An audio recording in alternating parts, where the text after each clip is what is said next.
YouTube. How was you guys' weekend? Oh, let's try to get that. I'm trying to not disrupt my driving and whatever, but I guess it's not working really well. Really, get in there. Thank you, thank you, thank you. Really? Oh, guess I should have cleaned that. Hold on. Dang it.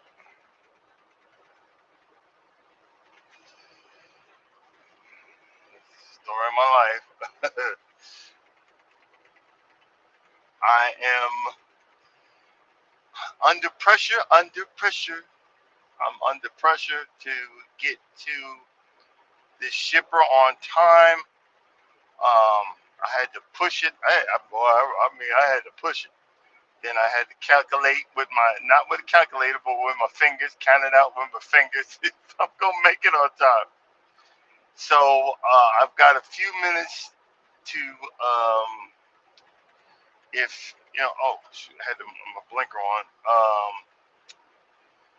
For adding some traffic. I'm hoping I don't catch any, but if I do, it is what it is. I mean, that's all I can do. You know what I'm saying?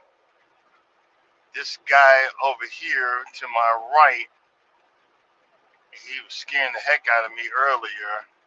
Now he's going to match my speed. I can't stand truck drivers like this. They're falling asleep, and he was wiggling all over the place. And I was just trying to get past him, but since I am, since I have, I have a governor on here, I can barely get by him. So I had to actually slow down. I slowed down and then gave him like 5 truck lengths ahead of me, and then I caught him anyway. See, people like that, you're driving, you need to pull over and take a break. You know what I'm saying? You need to pull over, take a break, take a nap, do something. I understand, I know how it is, but I'd rather the load be late than to be dangerous, because I seen him hit the daggone the curve and started shaking like he hit something, and I'm like, oh heck no. So I didn't have enough power to pass him, so I just slowed down. But this is what we go through as truckers. This is what, this is my life. I chose this. Um, but this is why I asked for sending me back and forth to Carolina and say, hey man, can I get a few Florida runs, because the distance is greater. This is a 1,000-mile run, and I had to haul butt, but I'm calculating right. Right now I'm supposed to be there at 10. My GPS says I'm gonna be there at 9:13. It's slowly adding 1 minute, every few minutes, to it. So I'm probably gonna get there right on time. I'm probably gonna get there right on time. Um, how is how was you guys' weekends? I don't have a weekend. I just have time off. I don't know what I'm gonna do if I ever get a job where I actually have a weekend off. I wouldn't know. I wouldn't, whatever. So my mental state is based on my time off. My mental fortitude is based on that. Right now, normally I've been out here. I'm going to be out here for 2 months. I've been out here since I got my driving privilege back after the operation. And normally since I was out for 2 months, I would take 4 days off. I can't afford to take 4 days off. I'm taking three. I'm taking Wednesday, Thursday, and Friday of Thanksgiving. I'm going to, when I have free Wednesday, I'm gonna go to Superside and see if they got any grass on sale. I don't know when to give up. I'm hoping there's less dead than the other stuff. But I happen to notice I have 2 cameras that I bought on the back of my garage and the front of my garage that's pointed at my lawn. And I know, and it's not high definition cameras, but it's pointed. And I was looking, I started squinting. I said, I seen green on that black. Because if you look, just look at my thumbnails. If you look at my thumbnails, it's black. It's blacker than black, blacker than black, black, black. You know, it's dirt colored black, dirt, black, black. And I've talked about it before. I'm hoping that the roots are still alive, but if not, I'm using that. Oh Jesus, son of a biscuit eater! It's freaking Prime, man. What the heck? I just realized I was coming up on them real quick. See, you gotta. One thing I know about driving, your perception, especially at night, can be off. And I was like, wait a minute, he getting a bit close. Wait, yeah. Let me move over. Yeah, Mr. Half Awake. Now I'm racing him again. You see him to my left? Because he was behind me. We're getting real close.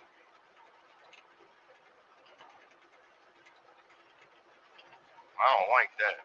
Let me get past his ass. Sorry. But I just happened to be squinting on the camera and I seen some patches of green. And I called the wife. She was happened to be home. I said, hey, babe, do me a favor. Go outside and take a picture of the lawn and send it to me.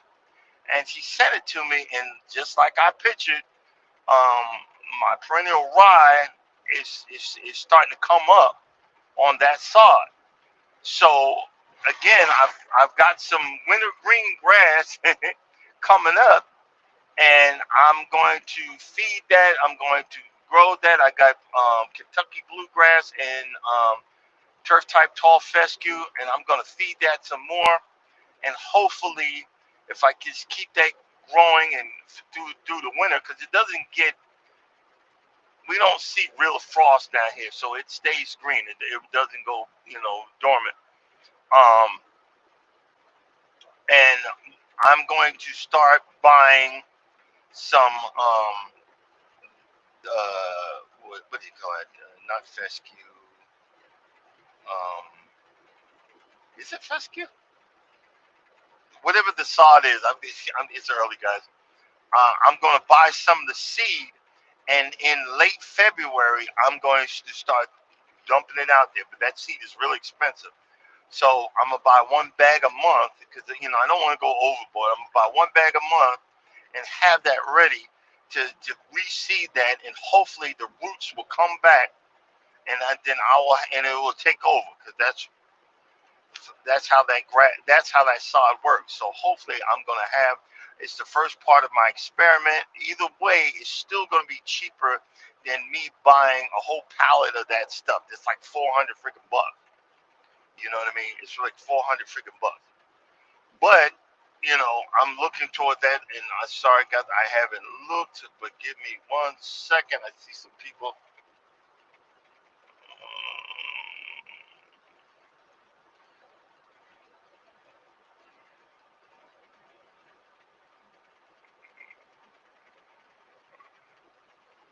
Okay, I see some people coming in. Welcome in. I apologize if I haven't said hello because I'm an over-the-road truck driver. I can't really look at it. Welcome in. Welcome in. When Michael say hello to you and so forth and so on. I am not avoiding you. I'm trying to stay alive. I'm trying to drive. You know what I'm saying? But let's talk. Let's talk about our low carbonness. um, Again, I've decided. I have not. I don't have this under control. I was doing some experiments last time I went shopping, and I got a lot of stuff that has low glycemic value with fiber in it or whatever, but it knocked me out of ketosis. Um, there's a guy that's talking about hyperketosis. Use vegetables and fruit to make yourself, lose more weight. Well, straight up ketosis, you can lose just as much weight as this guy's saying in hyperketosis. But I was just experimenting. But I knocked myself out of ketosis, and I don't like that. I like what I'm used to. But I'm not gonna sit here and throw this fruits and the fruits out. The vegetables is good. I gotta look back for that. Uh, there is a book that I was reading. I think I gave it away. I probably did. It's called Ketotarian. It's mixing the keto diet with vegetarian diet, and I wanted to see if that's going to work. I don't know. I don't think so. Um, but I'm going to see if I can look for it again and try and see if that's going to help.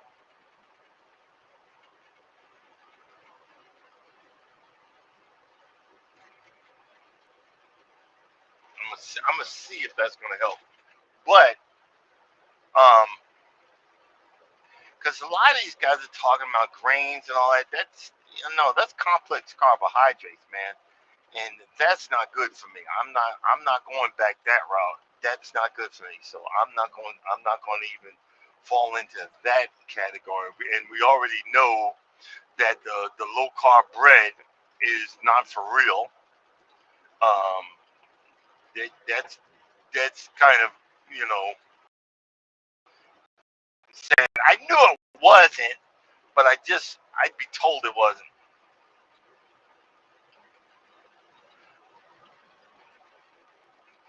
Well, somebody looks like they're a truck driver. You missed the road. I'll be honest with you, I did too. If that's what you're talking about, um, normally when I have time off the road, I have a hard time acclimating myself to the road. But if I was out because of my operation for a month and a half, I was back. I was back on the road like that, and man, and I was hauling AZZ. It came back so natural, and then I was like, and I actually slept better. I sleep better with the hum of a reefer because I used to pull reefers. I sleep better when I hear reefers. You get a lot of people, especially the new guys. They're like, "Why did the reefer truck pull up next to me?" Maybe you're the only spot that he can find. You got to turn your reefer off. He can't turn his reefer off, stupid.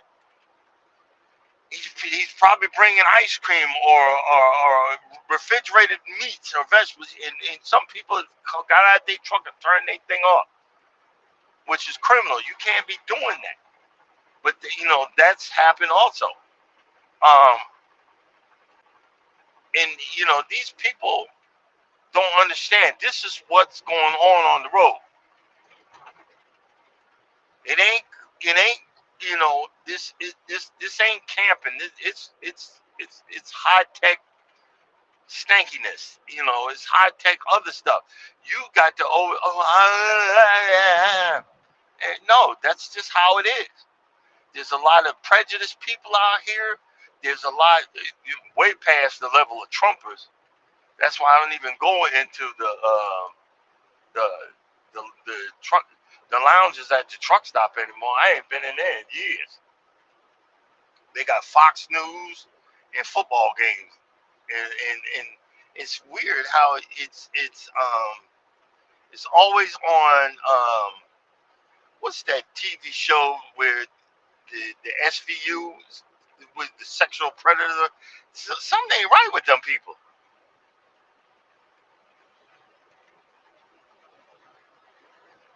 Oh, I see. I'll check it out, Mike. Thank you. Thanks, sir.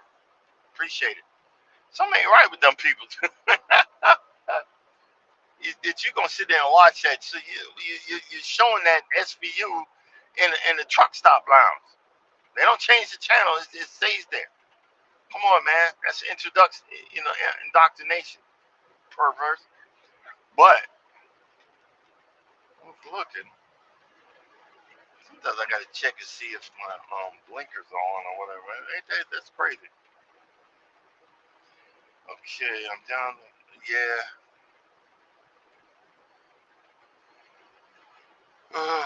See, it went up to 9:14 right now. So I gotta keep getting it, guys.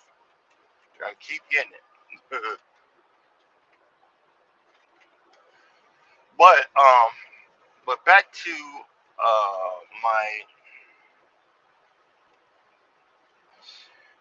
my low carb.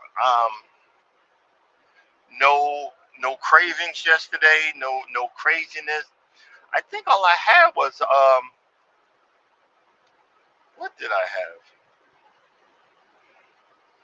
I think all I had was a plate of salad. Not nothing fancy. I had one of those bags of salad, the pre-washed stuff, and vinaigrette. Cause I've been doing the vinaigrette because of the vinegar in it and that stuff to help my stomach.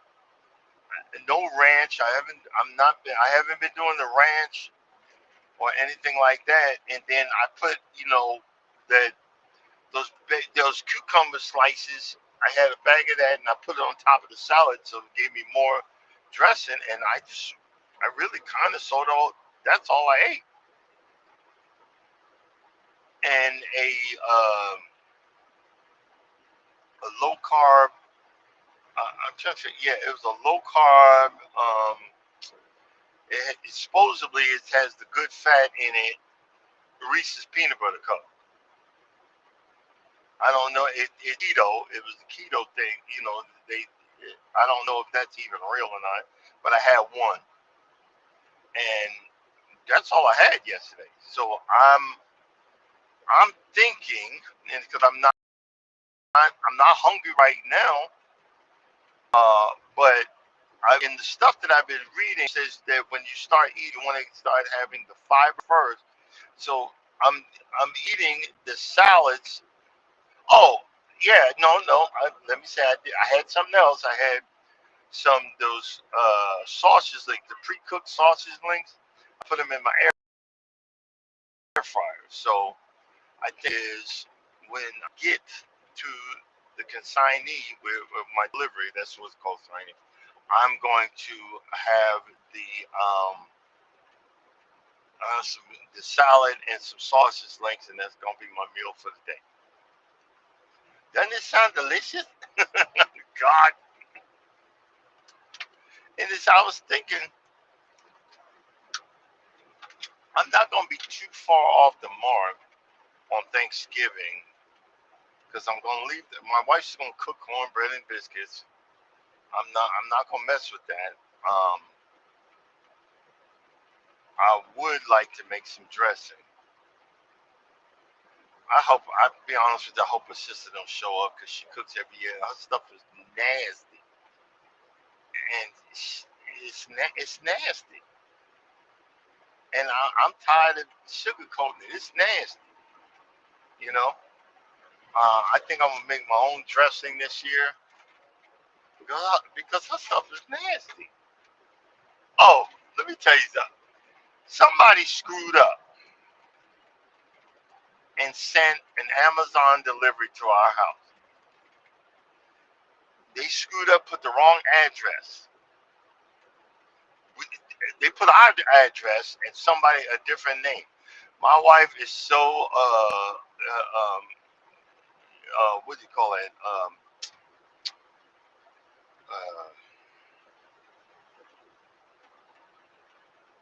Boy Scout that she's gonna look. She's looking all up for Amazon's number to come get this. It's the wrong address, and I said, "Well, what is it?" I'm not opening it. I think we told you delivered it to my house. It's got my home address on it. I was like, "Open that mess up," and she didn't want to open it. I said, "Well, go to ask the neighbors see if they did it." They didn't want to answer the door, and they didn't want to answer the door. I said, "Okay." So he didn't answer the door, so that's fine. But um, she brought it back to the house. I said, well, put it in the garage. When I get home, I'll open it. And she thinking it's iPhone and all this other. I said, no, you can't buy no iPhone from Amazon. Or if you could, when they say that it got lost, they'll punch in the serial number and lock that thing out for good. It'll be a waste of time. You know what I'm saying? So I ain't nobody trying to stay, but you delivered it to my house. It's got my address on it. I seen it on the cameras. Amazon. You delivered it to my house. So and I don't care. I'm not a thief for it, but you delivered it.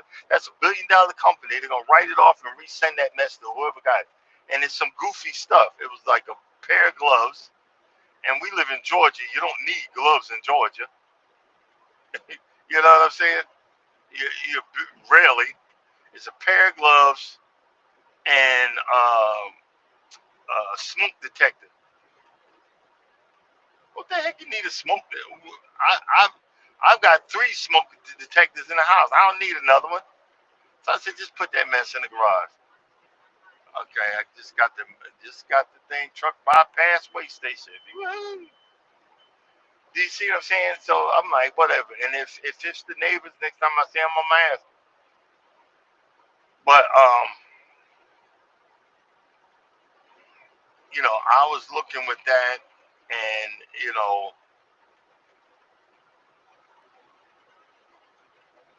that's okay. Um, but also, you know, again, it's the same thing. With they get stuff sent back to them, undeliverable stuff, and they sell it anyway. That's your fault. I did it too. I put the wrong address. I gave Charles the wrong address, and they delivered a cover that he sent was a present to me and Norma to my Asian neighbors, and they, oh no, we didn't get nothing. Yeah, you did. The picture shows that it went there. Lying ass. They kept it. So whatever. We tried. The only one, because the people next door to the right of us are Dominican, and that's an English name. So I ain't worried about it. But and Stinky Booty Confessions. I legally got rid of yeah, the the after effects. I'm gonna say it like that. I legally got rid of the after effects of my portable toilet this morning before I started out here. I legally got rid of the after effects. I'm just saying. Because certain rest areas have dumps where you can get rid of waste dumps. I was trying to do it yesterday, but there was somebody in there and I ain't had time. So, because I'm on a mission from God to get my next paycheck. So I ain't got time to be playing around. You feel me? Um, the sun's starting to come up, so I'm really excited about that. People, y'all will laugh, but being a type 2 diabetic, I go to the bathroom a lot. Can't be going in a cup all the time and throwing it out the window. It's kind of stupid. And I remember one time I tried to throw it out the window and hit the thing, and everything went flying all on the inside, all over me. I had to pull over, change, wash myself because I threw it all. It ricocheted and hit me.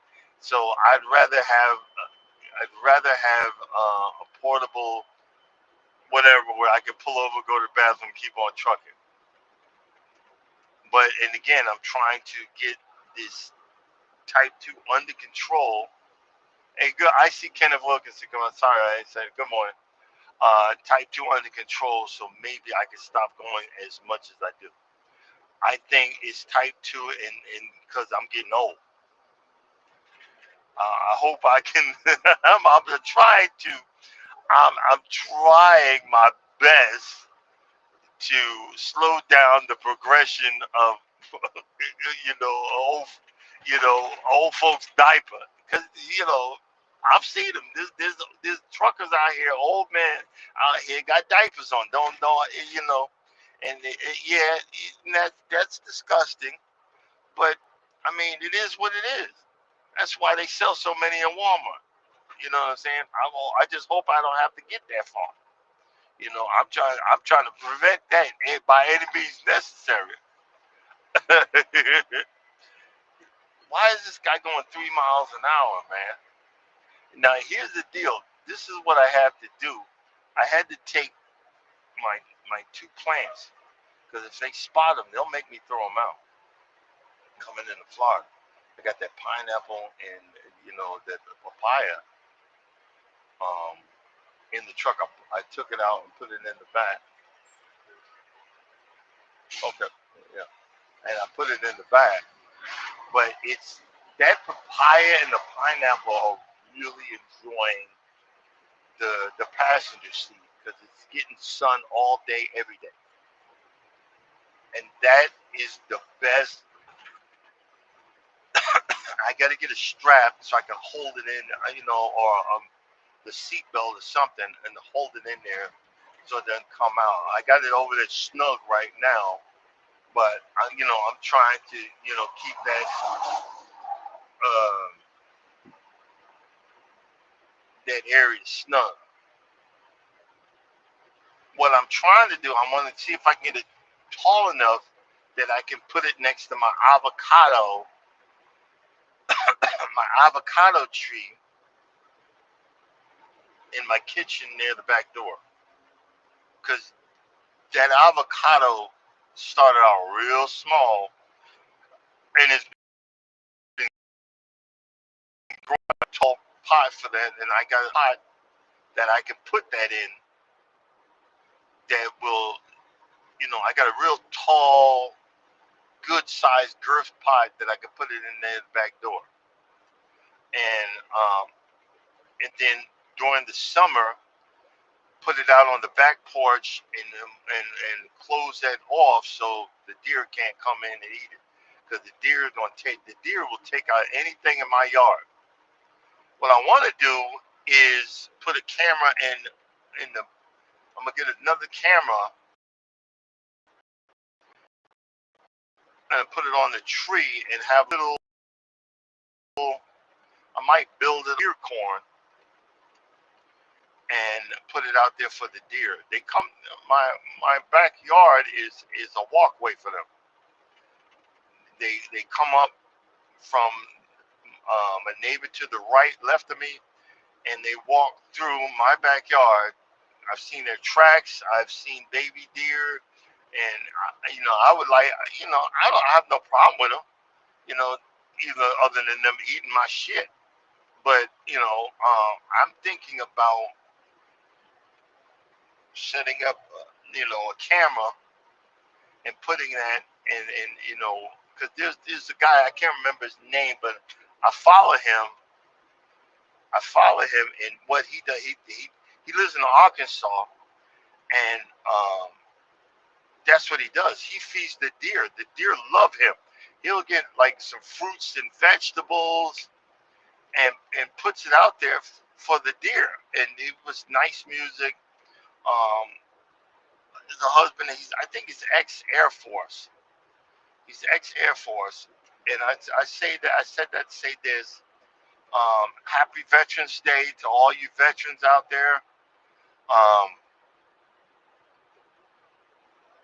it's crazy. I didn't realize a while ago that I was a part of a fraternity that I'll never forget. And that's one of the things that I'm going to order the hat. Because my old boat hat, my old boat has been scrapped. It's probably engine parts by now. They laid the keel for the boat that I was on, the USS Gato, SSN 615. submarine. I was actually a submarine cook. I don't know if I even mentioned that. I was a submarine cook. They laid the keel when I was born, for Pete's sake, you know. Um, but I didn't realize I was part of a fraternity, being ex-military, a military veteran. You know, I was a hot mess. You know, like, yeah, everybody talk about, these people work out, these do boot camps and all that stuff, and I'm telling y'all, that ain't no real boot camp. That ain't no real boot camp. And I remember when I was in boot camp, I was the fat, I was the out of shape, out of breath guy.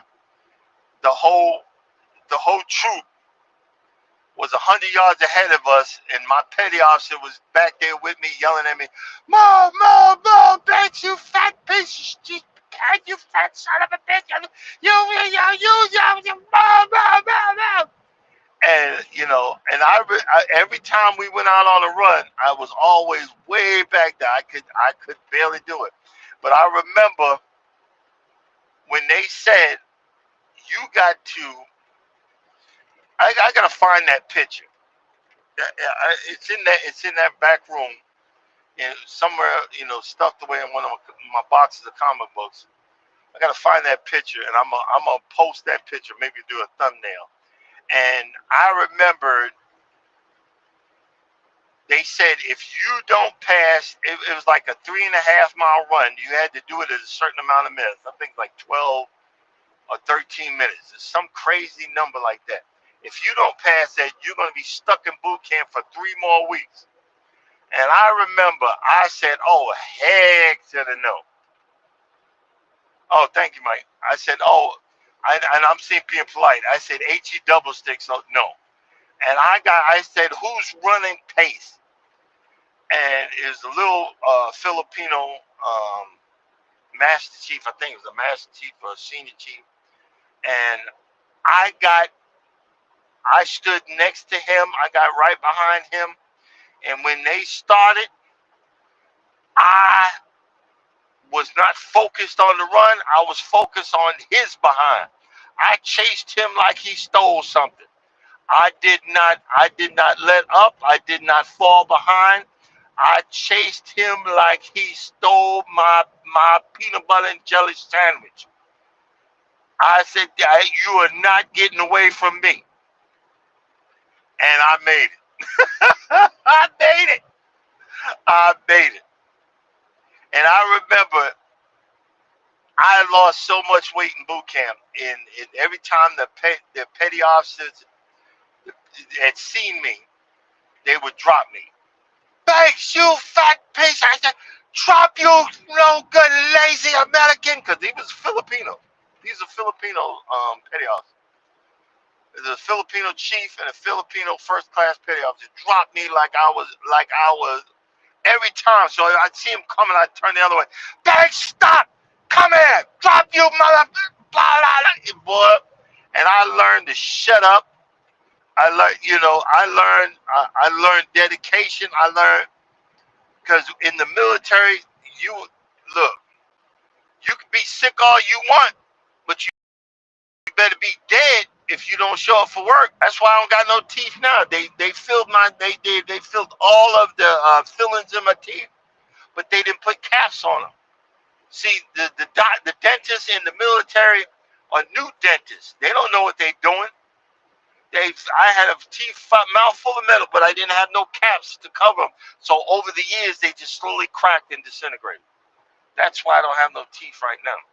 You know. Um, Good morning, wellness. I see wellness in there, and I remember the. I let. That's why, guys, you don't realize I let it get to my head, and I got in a lot of trouble, but I got out of it. Maybe I'll tell that story one day. But I got my head swelled because they thought I was this fantastic cook. No, I wasn't a fantastic cook. I just put seasoning on the food. because I followed the military recipe, and it was lily white, bland, and nasty. I was like, man, this needs some salt, this needs some pepper, this needs some garlic, and then I started getting away with stuff, and my head got swelled, and that was one thing that I didn't.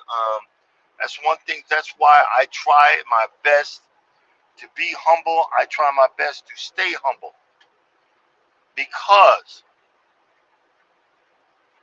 I don't want to be that person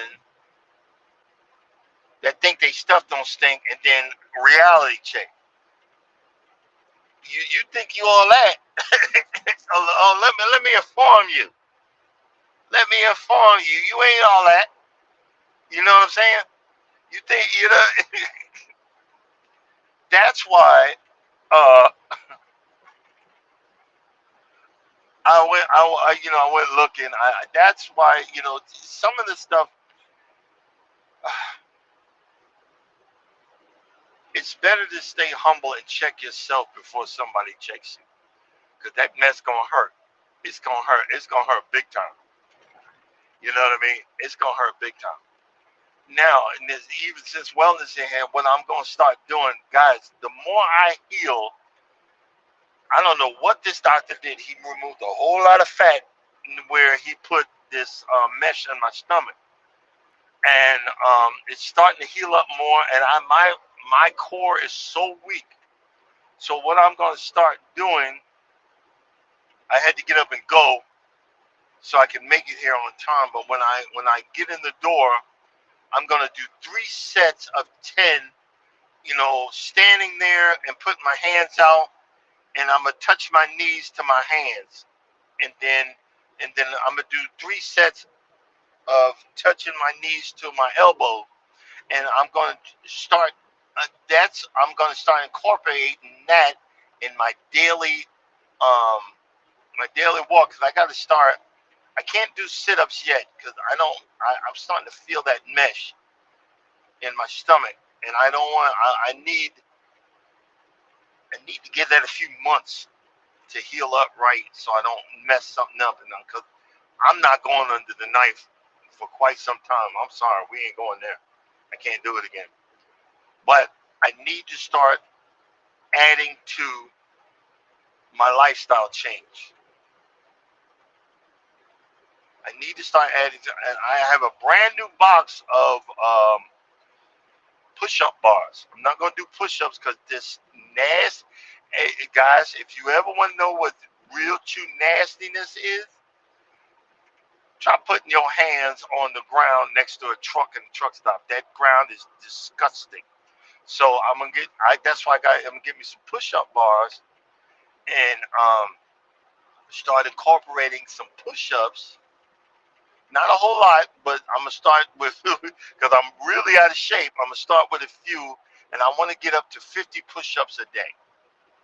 So I'm gonna get 50 push-ups a day, and then you know um, that one exercise, and start doing some other exercises to incorporate um, this lifestyle change. Start incorporating, and then again, I'm going to look for an herbalist or a health food store and start looking for other alternatives that's going to help me on my walk down this narrow road. You know what I mean? Let's see here. Oh, appreciate it. No, but see, a lot of y'all, y'all, yeah, I thank you that I went into the military because I was homeless and I was starving. I remember when I went to boot camp, and I'm like, man, because I thought I had my act together. I was sleeping under not an overpass, but in a park. Because I wanted to stay in New York. My parents left and moved down to Georgia. I wanted to stay in New York, so I was literally homeless, and I was like, well, I got to do something about this. And I went, and I went to MEPS. No, I went to the Navy, and they said, well, you're kind of overweight. Come back. come back when you lose this amount. And then I came back, and I was literally starving. And they said you lost too much weight. I remember when I came back, you lost too much weight. I said, look, man, look, I'm gonna be honest with you. I'm homeless. I have nowhere to go. Look, I'm starving right now. You need to let me in this mother. And that's how I got in. And I remember what you do is MEPS. It was in Brooklyn where you you're not a part of the military until you take the oath. And I remember one guy we were standing there. I do solemnly blah blah blah. And one guy said, "What am I doing? What am I doing?" And he took off. He ran out of there. He was like, I'm out of here. He just took. I was like, yo. I was like, and then I'm thinking like, what did I do? And I remember, I'm not even gonna sugarcoat it. I cried myself to sleep every night when I was in boot camp because I was like, what did I do? What did I do? And I remember I, I, I was like, I screamed, but I hate all you motherfuckers. And I fell asleep. And in boot camp, you only get like max 3 hours of sleep a day. So you are walking comatose individual. I'm telling you. And I learned little tricks of the trade. I wouldn't even get under the cover because you had to get up, you had to make up your bed, and you had to be out for muster a certain amount of time. I slept in my uniform, and I slept like I was dead. Didn't turn over, didn't turn on my side or whatever.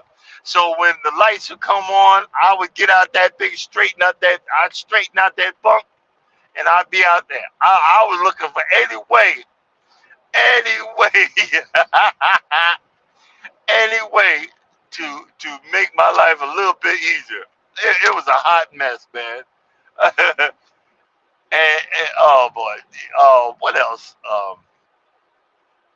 But them were the days. And then I learned. See, this military right now is a bunch of wimps, little wusses. Because there was certain times they would put you in a dumpster and you had to do calisthenics in the dumpster. And I remember one time I got in trouble and you had to go out to PT at 10 o'clock at night. That was ran by a Navy SEAL. And if you didn't make it through that PT, you was coming back the next night and the next night and the next night. And I don't know who these saviors was. I'll go to my grave. I don't know. And I was so beat down. But the last part of that PT, if you didn't do it, you were gonna be there the next night. The last part of that PT, you had to lift your arms up to you straight out to your sides. You had to touch the fingers of the next person next to you. I don't know why I remember that. You had to touch the next, and I just started flopping over. And I remembered one guy grabbed me on the other, one grabbed my hand on one side, and one guy grabbed me on the other. And we stood there, and they saved me. They saved me, and I'll never forget that. I'll never forget that. I'll never forget that. And see, that's the camaraderie that you have in the military. And I remember when I got to um, my first duty station. Uh, and I was there for a while, and I learned, okay, I got to learn how to shut up. That New York attitude ain't gonna get me nowhere but in trouble. And I shut up, and I learned how to, get, get, blend in. And I remember the next class, I think it was like a year down the line, and I came in looking for some stuff, and the chief petty officer, I think he was a senior chief.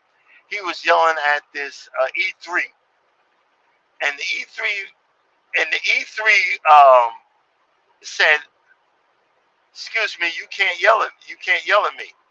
You can't yell at me like that. That's not it." And I looked up, and I just happened to be standing in line to get this. I said, "Wrong answer." And I walked away. I was like, "I'm not you. You're not gonna add this to me." Wrong answer. And I walked away. And boy, he commenced to going off. It was just hilarious. Those are,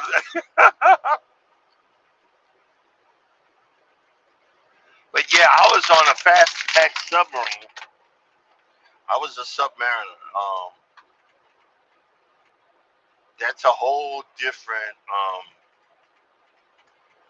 That's a whole different life. You know, it's a little bit rough. And you know, a lot of times, especially on these older submarines, you put you in these uh, blue coveralls, jumpsuits.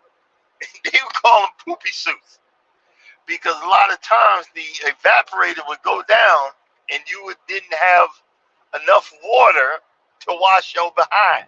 So you had to go days without taking a shower because they had to use the water sparingly. It was for food and for drink and for so forth and so on. So a lot of submarines were funky. You didn't think you was funky, but that recirculating air and everything else, you smelling like straight up AZZ. AZZ mixed with axle grease. Yep. Them were the days. Uh, and I remember is one time I would get into trouble all the time. I don't know what was mad with me back in the day. And I got restricted to the boat. I got restricted to the boat in Puerto Rico. Yeah, I got restricted to the boat with Puerto Rico. And then they let me get out at what shore was that? That was the uh not it was somewhere in the Caribbean. It was an island in the Caribbean. But it was right after it was right after a hurricane. So all the guys that were getting off the boat, off the sub, were getting robbed. And I was literally going through withdrawal. I needed a drink. Can you say alcoholic? Yeah, I needed a drink. And I remember all I had was $10 to my name. And I got off the boat, and some islanders came start walking towards me. I pulled out that $10 and I crunched it up in my fist. And let me tell you, mother effer something. I'm willing to die. All I got is $10 on me, and I've been stuck on that boat for 30 days. I'm gonna give me a mother effing drink. So who's first? Who's behind her? I got a whip, so I could go get me a drink. I remember there was so funny. They all bust out laughing. They said, "Oh, go ahead, yellow man. Go ahead. They let me pass. I thank you." And I walked. I left, and I went got my drink, and I went back to the boat. I'm like, "Y'all kiss my behind." Them was the days. Yep. What else?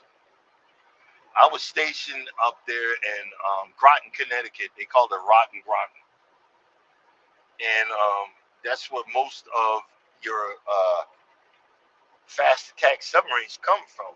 Up there in Groton, Connecticut, there's a place that builds them. So there.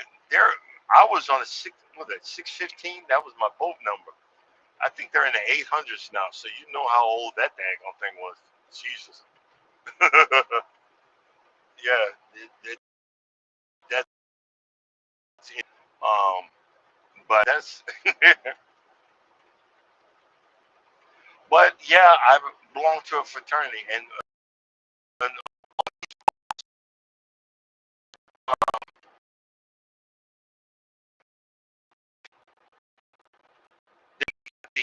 uh,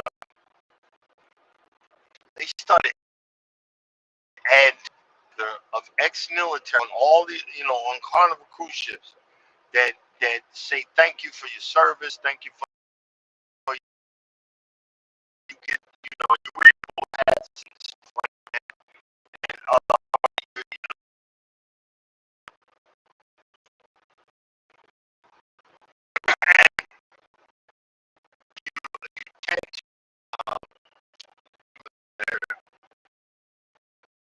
you uh,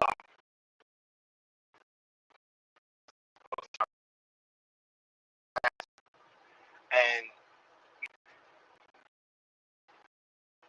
stop looking at that thing. It's like a big camaraderie, and you sing all your military songs like the Navy's "Anchors Away, my anchors away,"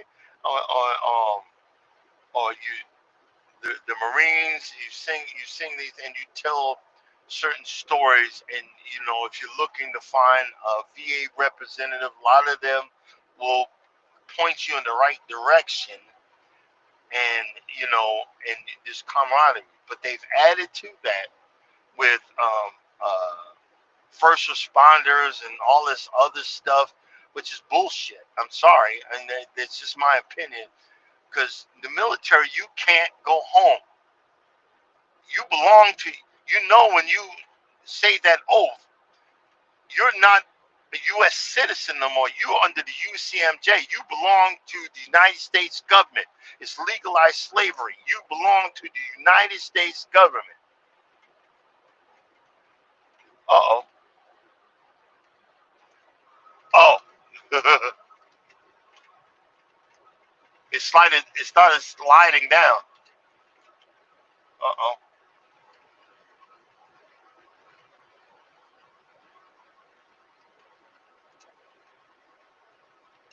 Dang it. Okay, hold on. Hold on. Let's switch that up. My tape stopped working. I don't have time to fix that. Hold on. Hold up. Okay. Settings. Let's change the video. We're going to change that.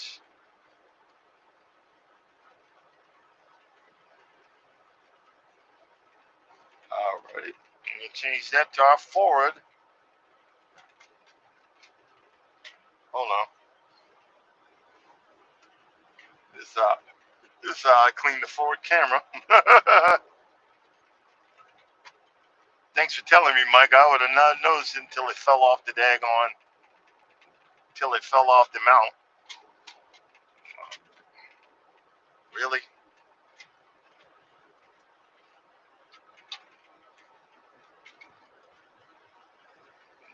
This is the morning. But where was I? And I remember also because of boot camp and all of that stuff, it put me in so much good shape.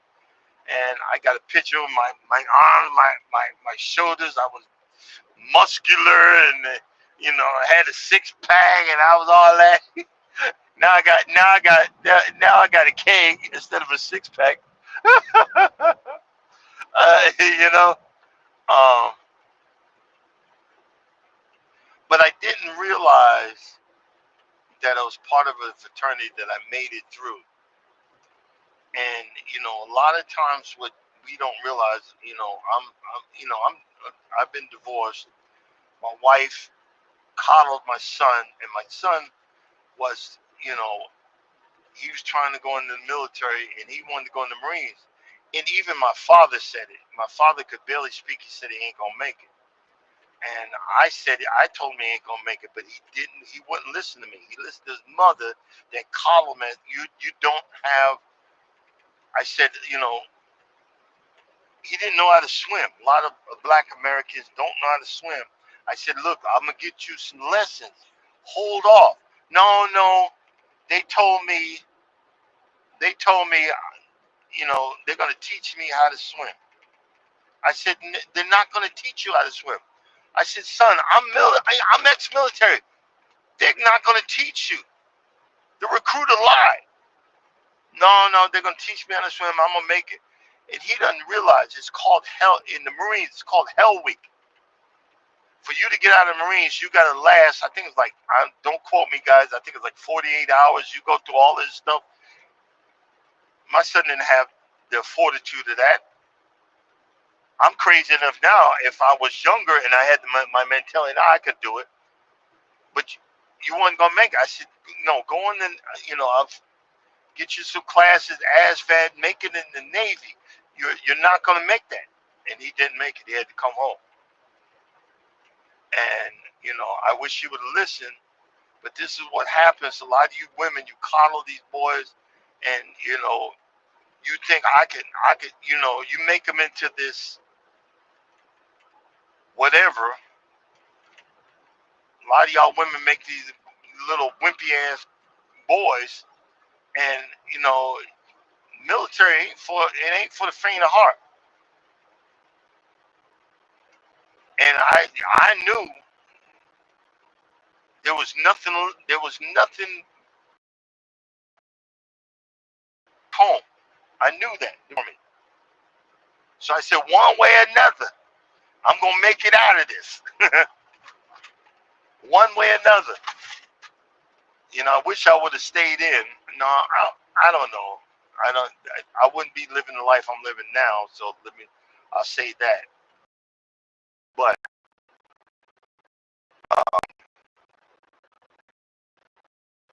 if anybody can avoid you,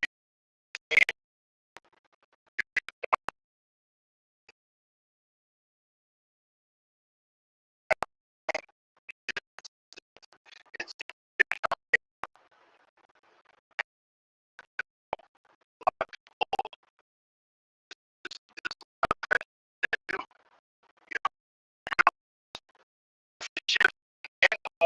um, the surface. They could confine to the brig and place you on bread and water. That's all you're gonna get is bread and water. They can still do that because it's under the UCMJ. I don't know if they still do that anymore. The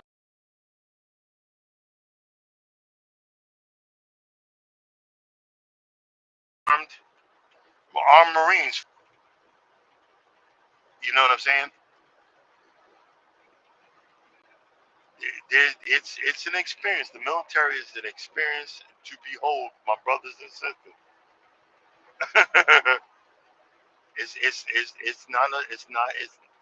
It's not for the faint of heart. But you make it through. Like right now, I don't ever again have to pay for anything that has to do with the Department of Motor Vehicles. I went through the process, military veterans benefits and so forth. I don't pay for anything with my license or anything like that. This is it's a few little benefits here and there that you go through. But I'm proud that I'm proud that I made it. I'm proud that I was a part of something. Um, I wasn't the perfect. I made it to E5. I wasn't proud. I wasn't the perfect one, but now that I look back, there's stuff that I would have changed, stuff that I would have did better. There's stuff that I would have, you know, um, tried to do. But it is what it is. But I look back and depending on even the political climate, even then, I'm still proud to be. I'm proud to be American because I served my country. I served and did my time. And one thing you don't know, there's a certain amount of time after you get out, you do your time, they can call you back. It's like 7 years after you get out of it's some big number. They can still call you back in case of war and or conflict. They can call your behind back. So if you just got out or you floating around, anybody hear that? Check and see when you're really officially out of the military. Check and see where if you're really official out of that DD 214, that DD 214, you know, and they're letting women on submarines. There's one thing, you know, I got to tell you something perverted about that. Um, this is before all this digital stuff and all you stuff you can have on your phone and everything else. You would pack your stuff, and as a man, you would have, and we all adults here. So if any kids on here, y'all need to get off. When you would get on the submarine, you would have your dirty magazine. You didn't want to leave them dirty magazines on your bunk. You can leave your wallet. You can leave $1,000 cash on your bunk, and it would not disappear. But that dirty magazine would be gone. That magazine would circulate. It would circle the whole ship, and it come back used certain material on the magazine. That's for you people. It would come back. You'd have to put a rubber glove on to grab it. You know, I'll just throw this out.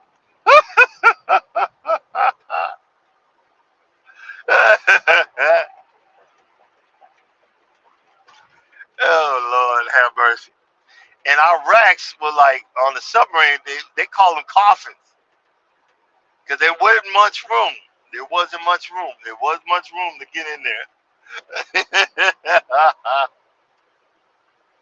There wasn't much room. And I remember I don't know if it was SEAL. It was I met a we pulled into Puerto Rico one time, and I met there was these big. I'm talking. This is before you know how y'all women. Everybody wears these spandex pants or whatever.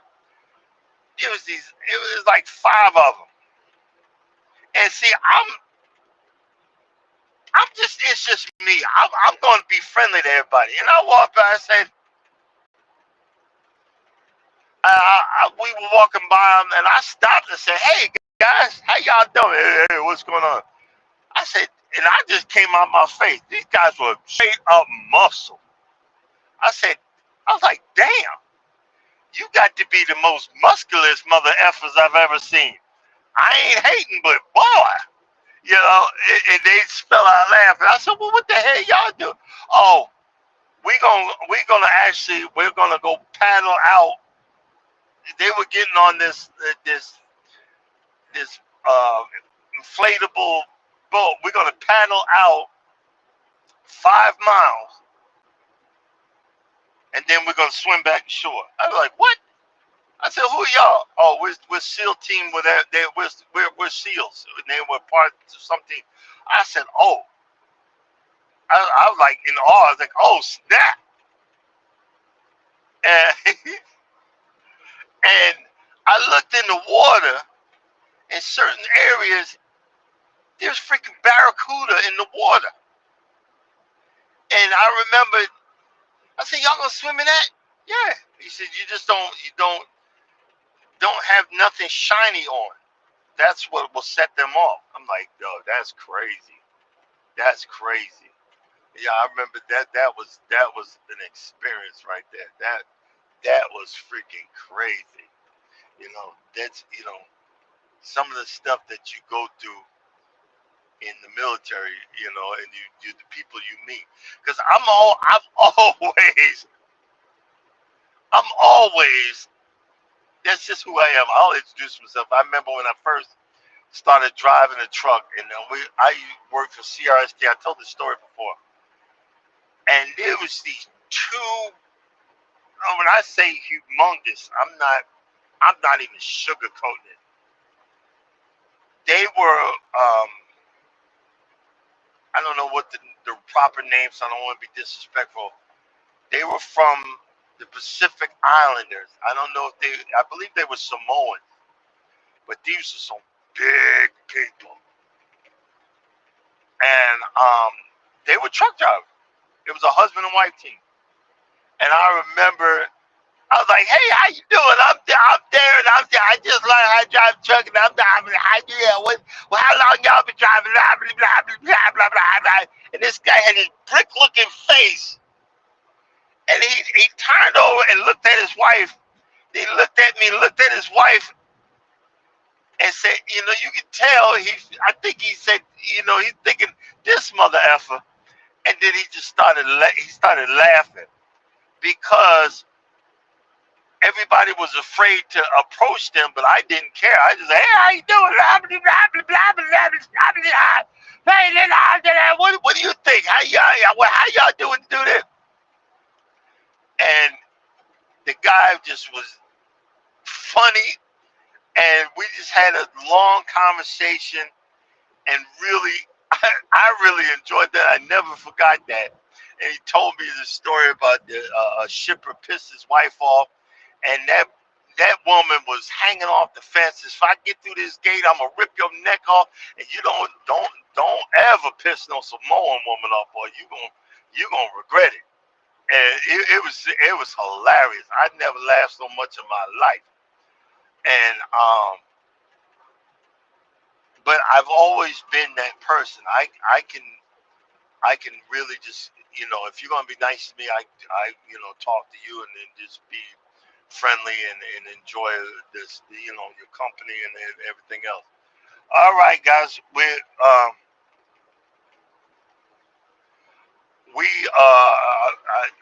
I just seen the signal from Mike. He let me know it's time to say goodbye. Guys, I want to thank you for coming in. Thank you for being a part of my veteran stories. Being a part of the lives. Coming up next, Wellness for Frugal Mama. Get your workout on. After that, cruising is fun anytime.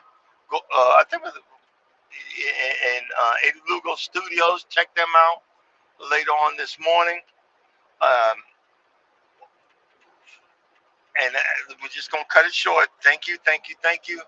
God bless y'all. And as always, if you don't think nobody loves you, I love you and God loves you. Peace out. Peace and chick greets. Deuces.